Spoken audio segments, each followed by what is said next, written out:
Hi, everybody. I am going to read you a story, and it's one of mine. It's called Lucinda Laughs, and the character is very loosely based on Vince Neil, whom I have always hated for so many reasons. And it was very fun to fictitiously kill him in a story. So, Lucinda Laughs, and this was published in the Rock and Roll Horror Zine a couple of years ago, February 2019. And, shout out to Ben Fitz, who's the publisher. And it was awesome. I got my 90s on. I even got a little paper copy of the zine. I felt like I was way back in 1992 again, photocopying a zine to pass out at a show that we booked at a Legion Hall. So anyway, this is Lucinda Laughs. Nigel never liked watching himself on the telly. The reality show had done a hatchet job. I look like an asshole. What do you want me to do about it? Eugene, Nigel's sometime lawyer / tour manager, asked. Too late for an injunction. Nigel's living room looked every inch the site of a 3-day binge. His coffee table was littered with record sleeves, dusted with white powder, overflowing ashtrays, half-emptied highball glasses, and a couple of charred pipes. 2 empty pizza boxes had been shoved under the couch, which was missing a cushion. Nigel sat in the easy chair, and Eugene claimed the couch to watch the show. The ringer was off, and the answering machine turned down, so Nigel could avoid people the way he had been for nearly a year, especially the journalists with their leading questions and quick editing. They made it look like Lucinda's suicide had been his fault. You know it wasn't because of me, right? Nigel asked Eugene, who shrugged. She was hot, but that chick had problems. He told the TV people the same thing, and the cops when they come to his door that night. His number was the last she dialed, and they found a letter to him among her personal effects. Nigel Vincent, singer, ex-lover. The words rolled across the bottom of the screen while his image talked. He tossed his processed hair. He giggled like a schoolboy when he said, "She had a good body, great in bed, ready for anything." Cut to a shot of Joanne in tears. Trust them to edit out the part where I said I'm sorry she's gone. Nigel tossed the remote to Eugene in disgust and bent to cut 2 more lines. He snorted and handed the mirror and straw to Eugene. Or that none of it was my fault. I barely knew her, for Christ's sake. Nigel tilted his head back, allowing the drip to run down his throat. His eyes and nostrils burned with the high-quality drug. Eugene greedily snorted the rest of the coke and followed it with a tip of whiskey. They settled back to watch the rest of the reality show, footage of Lucinda as a girl holding a picture book, Lucinda Laughs. She'd taken her stage name from the title, which Nigel didn't know. Like thousands of pretty girls, she'd gone to high school in the Midwest, then come to LA to break into movies. To pay the bills, she'd started stripping and then porn. Then the conga line of humiliations. Bad relationships, drugs, rehab, Hollywood parties. She'd gotten a part on The Real World or one of its imitators. She dated anyone who might help her visibility in the industry, including Nigel. There was a picture of her sitting on his lap at some event or another. Nigel didn't even remember when the picture was taken. He suspected it might be photoshopped. Nigel reached out to the stand beside him and pulled the Martin from its base. The Martin acoustic guitar was his preferred guitar for at home, while he preferred the Taylor on tour. He didn't know why. Every guitar was a finely crafted, delicate configuration of vibrations on wood, even the cheapest ones, and Taylors and Martins had the most beautiful sounds, but different, each with its own personality. He'd paid for these, but it was ironic that he had a few guitars the manufacturers had given him as promos. As struggling up-and-comers, most metal guitarists would kill for nice instruments. By the time they made it, the companies gave them the guitars for free. His hands practiced a basic blues riff over and over as he watched the show. Once Luce had stopped calling him, he'd lost track of her. It was only through news reports and the investigation that he'd known anything. She'd been, according to Joanne, inconsolable after Nigel dumped her. She'd gone into a tailspin, destroying the work she'd done in rehab and binging on pills and vodka. Then one night she'd taken her white convertible for a drive. It was foggy, and she'd had a few too many. She'd gone through a barrier and flipped the car.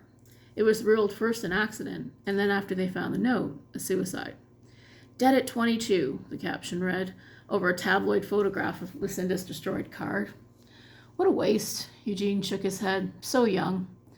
Nigel shrugged. She made her choices. Got any more? Eugene asked hopefully. Nigel rolled his eyes and picked up the phone. Luckily, Pablo, Nigel's dealer, delivered. Pablo always made noises about coming to Nigel's neighborhood, a quiet residential area at the end of a cul-de-sac. Too visible, he said. Nigel always gave him a big tip for his trouble. After the glitz of the 80s gave way to grunge and the 90s recession, Nigel had scaled back his lifestyle considerably. This included selling his mansion at a loss, but at least neither of his ex-wives could take it. This house with one bedroom, a small kitchen and living room, and its basement studio suited Nigel fine. He kept his guitar collection and his memorabilia, photos of himself with rock stars, his gold records, a couple of boxes of tour souvenirs, in the den. The backyard was being landscaped, a large hole dug, and concrete poured for a swimming pool. With nothing to tempt thieves or gold diggers, Nigel was left alone, and that's the way he liked it. He produced a few demos for local bar bands who were on the brink of making it, and the more he learned about the studio, the more it intrigued him. One such band featured his current girlfriend, Roxy, real name Gina. Her band had gotten a ton of local airplay and had been written up in a couple of metal and guitar magazines. Roxy had sex appeal, and she was a great songwriter. "Hey, mind if I ring up Roxy, mate?" The British accent was a fake. Nigel was about as English as a grocery store muffin. Eugene waved a hand. As the credits rolled, he flipped over to watch Jeopardy. Nigel called Pablo, then Roxy. He could hear her usual chaos in the background. She had a young son whom she doted on. Roxy's apartment, despite the noise and the mess that went along with kids, always felt warm and welcome when he went there. He hadn't spent the night there yet because Roxy didn't want her son to be confused. She usually came to Nigel's place, leaving Ryder in the care of her mother, who lived nearby. "Want to come over, love?" Nigel asked as soon as Roxy picked up. "Hi, hon, give me a minute." Roxy yelled something over her shoulder and the noise quieted. "What's that?" she asked when she came back. "I said, want to drop by for a bit?" Nigel used his best honey-coated tones. Roxy made a throaty, chortling sound. "Oh, what's in it for me?" Their flirtation went back and forth for a few minutes, but Nigel knew she'd already been convinced. Roxy knew where her bread was buttered, and being seen in public with Nigel Vincent was good for business. Her demo had sold well, too, 10,000 copies between airplay and touring, including a month-long run as an opener for the Nigel Vincent Band. There was a definite buzz, and good things were happening. She'd be a fool to say no to Nigel. Of course she was no fool. Nigel hung up the phone and grinned. "Roxy will be here in a bit," he said to Eugene. "Did she say she'd bring a friend?" "Nah, I didn't ask." Disappointment flickered across Eugene's face. Nigel doubted his manager could get it up anyway with all the coke running through his system. Nigel poured himself another drink and settled back to wait. He'd have to make a booze run soon, too. Later. Through a year of psychotherapy and painful physio, Nigel would turn over the night's events like an egg, looking for the cracks and finding nothing but a smooth shell. No one to blame but himself for Roxy's death, but it wasn't his fault, any more than Lucinda's. Fuck what his shrink said. He'd driven plenty of times in worse weather conditions, with much more booze and dope in his system, and made it home fine. He remembered Roxy arriving with her good smells of musk perfume and hairspray, top cut down to here and skirt up to there, good-naturedly fending off Eugene's limp-dicked advance. Pablo stopping by, looking jittery during their exchange in the backyard, under the wood slats that supported the upper deck. Pablo leaving, amid a light scatter of rain. A brief argument with Eugene, then taking Roxy in his Honda to make a booze run. And then noise, a tire shriek, pounding and bright lights in his head, swirling, blue and red, and the ambulance siren, all jumbled together into a puzzle. His shaken brain couldn't put the pieces together very well. His leg was shattered, put back together with pins, Humpty Dumpty Man. And Roxy was gone, already silent when the police and ambulance arrived. He remembered Ryder's face, dirty except for the streaks left by his tears, Roxy's mother's fury at him like a tornado, battering and screeching while he said nothing. There was nothing he could say. He received probation and did some PSAs for a couple of the music channels. Then it was all over except for the dreams. For months, he dreamed of fresh-turned earth, dark figures spider creeping forward in shadow, and a thin, keening wail.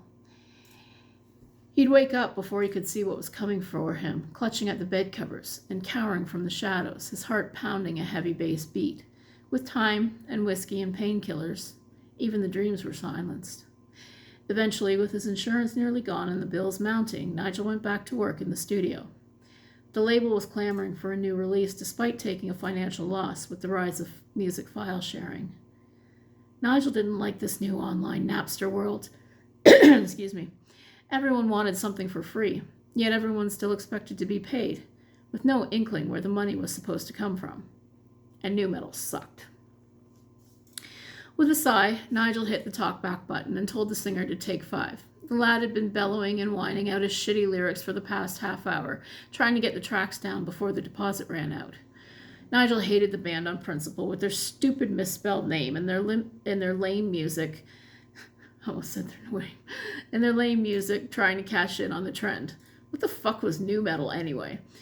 He'd pored over the band's Bio and Basement CD until it gave him a headache. In his day, it was all just metal. Now there were 100 different riffs on the same theme, and God help you if you got it wrong. Maybe it was time to pack it in after nearly 20 years. Let the young pups have it. When the session was finally over and everyone was gone, doors locked down behind him, Nigel dragged himself to the kitchen for another drink. His leg was killing him, and the stairs didn't help.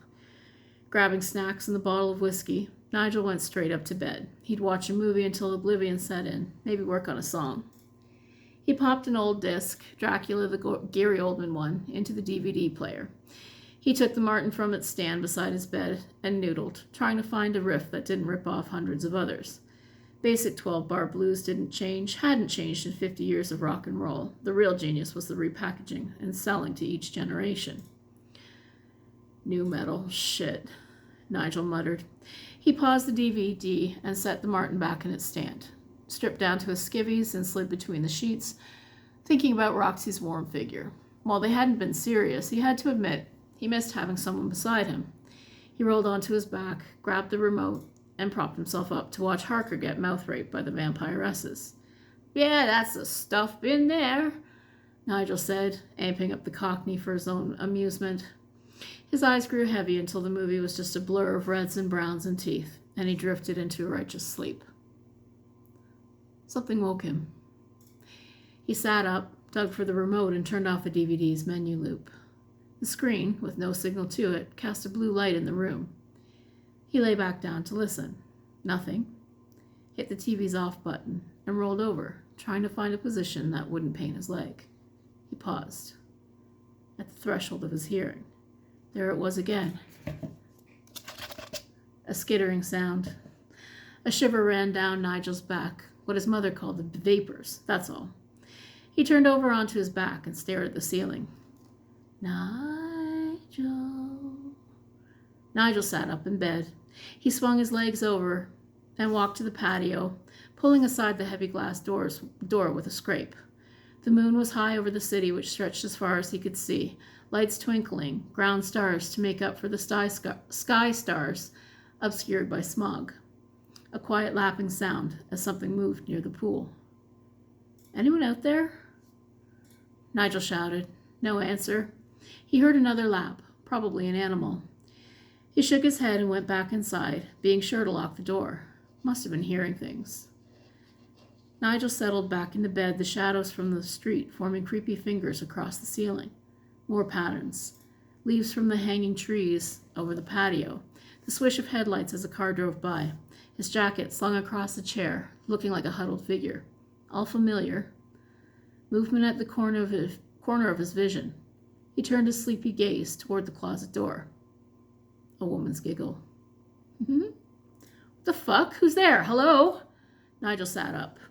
He swung his legs tangled in the sheet and set his feet on the floor, his heart pounding in his chest and the hair raised along the back of his neck. He cocked his head to listen. The doors were locked and the alarm set. If anyone broke in, he'd know. The house settled silently around him. He was too tired from the recording session and good whiskey to care. Let them take it. Less to dust. A cold hand gripped his ankle. Nigel let out a yell and pulled away from its grasp, rolling instinctively back on the bed. Drew himself toward the middle and watched, jaw slack, as a white hand patted the bed, searching. He shut his eyes tight and shook his head. He was seeing things. The unmistakable weight of someone pulling themselves up. The creak of bed springs. Nigel opened his eyes, jaw dropping at the creature who joined him in bed. It smiled, leered at Nigel. One side of its face charred down to the bone. The other half of its mouth hung in a flap from dirty brown teeth. Below a fringe of platinum hair tangled with dirt and moss, its eyes glittered preternaturally in the dim light. Nigel tried to back away, but the thing's weight on the sheet kept him down. He was dimly aware of wet warmth spreading out his crotch as he pissed himself. "Boo," the thing said with grim good humor. "Jesus," Nigel whispered. "Guess again." A thin, reedy voice like the buzz of an insect. For a minute, Nigel thought the thing in bed with him was speaking with its mouth shut. Then he noticed a hulking shadow over the bed. At its foot stood another dead creature, humped and twisted. Its head turned askance on its neck, which had been broken and badly repaired. There was something familiar about the miniskirt the thing wore. "Roxy?" Nigel whispered. The Roxy thing tried to grin, but seemed to have forgotten how. It held out a white hand. The nails had been torn off, and the skin around them was purple and pulpy. The fingers looked chewed. He felt the cold grip of the thing in his bed groping at his crotch. Still pinned under the sheet, Nigel tried to crawl away, moving nightmare slow as if under water. Unable to speak or catch his breath, Nigel reached out to the phone on his nightstand. He knocked it from the cradle. The dial tone buzzed, then blatted its off-the-hook signal. "What's the matter, Nigel?" the Roxy thing said. "Didn't you always want a threesome?" Nigel screamed and tumbled out of bed, desperately kicking at the sheets, until they gave with a rip along the middle. The Lucinda thing grabbed his foot as the rest of him hit the floor, and he pulled himself forward on his elbows, kicking at its burnt and ruined face. He felt the bony ridges of her teeth along his heel, but she kept coming. Nigel's heart pounded and a layer of sweat slicked down his back as he crawled. The Roxy creature stood between him and the bedroom door, but the path to the balcony was clear. If he could get outside, he could clear his head and wake up from this mad dream.